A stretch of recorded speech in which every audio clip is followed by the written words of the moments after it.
Who is the worst goaltender in the league? Devin Dubnyk gives up the goals just like Swiss cheese. Devin Dubnyk. If pulling your starter be something you wish, Devin Dubnyk.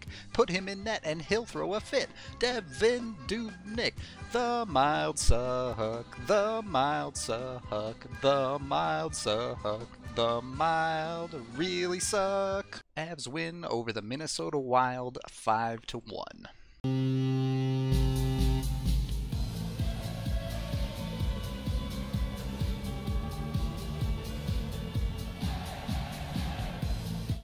Not only was this game a blast, it was huge for the Avalanche and their playoff push. But the beginning of this game was definitely a little shaky to say the least. The first couple minutes of the game was alright. The Avs would get a chance, the Wild would get a chance back the other way. Nothing too crazy going on there, but after about the 5-minute mark, the Avs started to fall off and the Wild came on strong. Minnesota's pressure would lead to the Avs taking the first penalty of the game.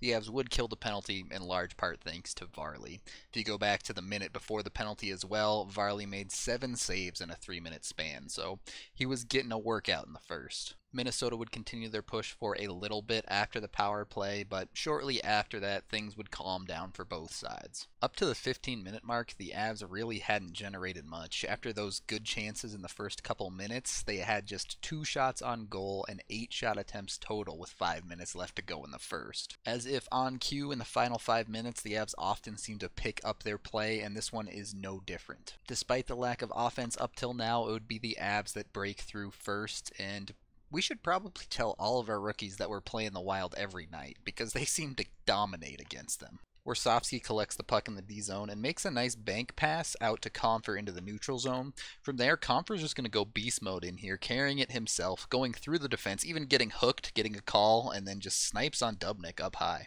From this angle, you can see Compher actually shoots this puck through Spurgeon's legs, so that may have been what fooled Dubnyk and allowed it to sneak in up over his glove. Compher finally gets the monkey off his back. It had been well over a month since his last point, and boy did it come at a big time for the Avs. Again, those guys scoring make the Avs playoff push a lot more realistic, and that really shone through tonight. Things continue to cruise along through the last couple minutes of the first, and the Avs escape it with a 1-0 lead. The first half of the second period was crazy. Andrighetto would set the tone early by ringing a post for number 57 of those on the season for the Avs, and after that, both teams just opened it right up, going back and forth shot for shot. Eventually, 6 minutes in, Avs would get dinged for a penalty, but they would manage to kill that one again, and at this point, it was pretty clear that Varley was just in the zone. A little bit after the halfway mark of the second, things start getting a bit chippy, as is expected when we play the Wild, ends up with a 4-on-4 situation. You would think that in 4-on-4 and 3-on-3 situations, Tyson Barrie would excel, but lately that just hasn't been the case. He ends up costing the Avs here as well. McKinnon has gained the zone here and drops the puck back to Barrie. Barrie's going to opt to take it himself down the boards and then try and cut into the middle. When you do this as a defender, especially in a 4-on-4 situation, you have to keep this puck in front of you. Barrie fails to do that. It rolls off of his stick out to the high forward, and all of a sudden it's a 2-on-1 the other way for Minnesota. Coyle's just going to make the pass across to Koivu here, and Varley is not able to get over. Barrie does a lot of good things. It definitely outweighs the bad that he does on defense, but lately 4-on-4 and 3-on-3 have just been hard to watch with him. I don't know what it is, but he's just got to figure out a way to clean it up a little bit. Thankfully, we have other D on this team that apparently are good at 4-on-4. Just shy of a minute later, Big Z puts everything back in order. First of all, credit Como and Soderberg here with a great forecheck. Granlund has the puck in his own corner. They collapse very quickly on him, force the turnover. Como eventually collects it, throws it back up to Z, who's walking into the zone, and he just rips one. Z has now shown multiple times that he's able to take advantage of space when it's given to him in the offensive zone. Honestly, I wouldn't mind seeing him out in 3-on-3 to start a bit more. He obviously brings you more on the defensive end than someone like Barrie does, but he brings enough offensively that I think it would be good. Obviously, his offensive numbers aren't anything too crazy. He's only on pace for a bit over 20 points, but he's still a guy coming into his own on both ends, and I do think he's probably capable than more than that in the correct role. If he can bump that pace up to a 30-ish pace, or maybe a bit more than that, Now you're talking about an EJ-type top pairing player. Also worth noting that slightly before that goal, Blake Como hit a post to bring the Avs up to 58 now. After the exchange of goals, everything settles down for the rest of the second, and once again the Avs coast into an intermission with a 1-goal lead. This third period was huge. It's a heated rivalry. It's got huge playoff implications for both teams. You knew both teams were going to come out there and give it everything they had. And you know who the Mild don't have? Nathan MacKinnon. They realized that fact about 11 seconds into the third period. Nemit's going to circle back and make a stretch pass here that looks like it's intended for Rantanen. Now, I'm not sure if this is a set play, something they practiced, or maybe MacKinnon is yelling something to Rantanen here, or maybe Rantanen is just going full YOLO, but Rantanen lets this go right through him and off the wall, and then it goes up the boards to MacKinnon waiting at the blue line, who takes it in stride, turns on the Jets, beats Koivu, and then slips it through Dubnyk's 5-hole. That's definitely one Dubnyk should have had, but I mean, look at the hole Mac puts this through. A lesser player doesn't finish that shot. Dubnyk's bad and Mac for Hart in the same play. Have I died and gone to heaven? MacKinnon keeps his point streak going and reaches that 82-point mark. First Avs player to do that since the 06-07 season. And I'm not going to say it's likely to happen, but right now Mac is just short of 40-goal pace. The Avs haven't had a 40-goal scorer since Hayduk scored 50 in 02-03. Now obviously Mac still has most of his career left ahead of him, but he's already starting to get his name into some lofty talk there. So the ideal start, Avs are now up by 2 goals with less than 20 minutes to play. Unfortunately, we do see the Avs start to sit back a little bit again. And Minnesota's push against us wasn't as tenacious as it had been in the earlier periods, but they were still controlling the majority of the play here. To make matters worse, the Avs would get themselves into penalty trouble, taking back-to-back penalties in the early parts of the period.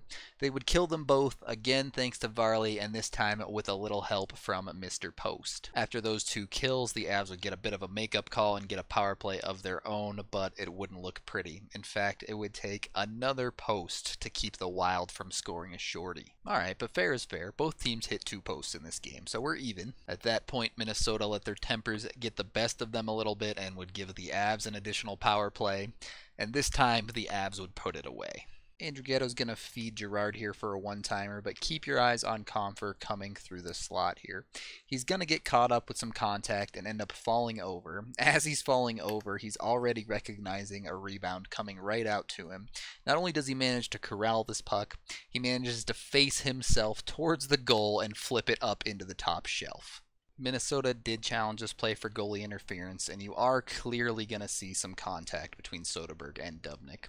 It does appear like the contact does happen outside of the crease area. You can see Soderberg skate there in Dubnyk's pad, but it's not really in the blue, so Dubnyk is definitely impeded a bit, but it ends up counting in the end. So should that one have been called back? Maybe? I probably wouldn't have been happy if it happened to Varley on the other end, but at this point, I just have no idea what constitutes goalie interference and what does not. It seems like the league has no idea either, so who knows. System's broken and the slot machine came up Avs this time, so we'll take it. Good for Compher, picking up a second goal there. Getting him rolling would be absolutely massive for the Avs. It's been a solid year for Compher.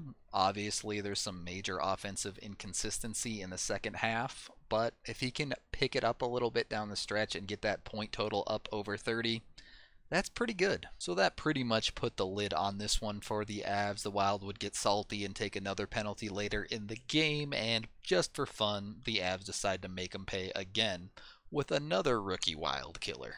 Same idea on the power play, just a little bit different execution. This time it's Rantanen all the way up to Barry for the one-timer, and Tyson Jost doing the dirty work in front, getting fantastic positioning. The one-timer from Barry comes in, bounces off, Jost collects it on the backhand, gets 2 whacks at it to put it away. Jost continuing a strong second half. He's another guy that if he can just bump his numbers up a little bit down the stretch, his season looks a lot more respectable. And both him and Compher are guys that still have plenty of room to grow to reach up to their ceilings here, so hopefully it's only better from here. And that does it. The Avs take the season series from Minnesota 3-0-1. Not only that, they move up into the first wild card spot with a loss from Dallas as well. And you know what?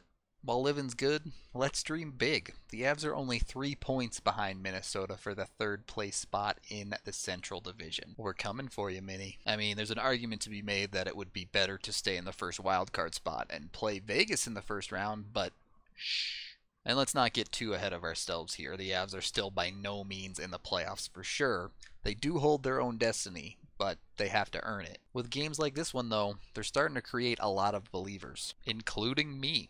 It really does seem like this team can make the playoffs now. As much as I thought they wouldn't, that was a playoff team on that Minnesota ice. They need 2 points out of this upcoming back-to-back, and St. Louis on the front end is where they're probably looking to get it, so this next game is another huge one.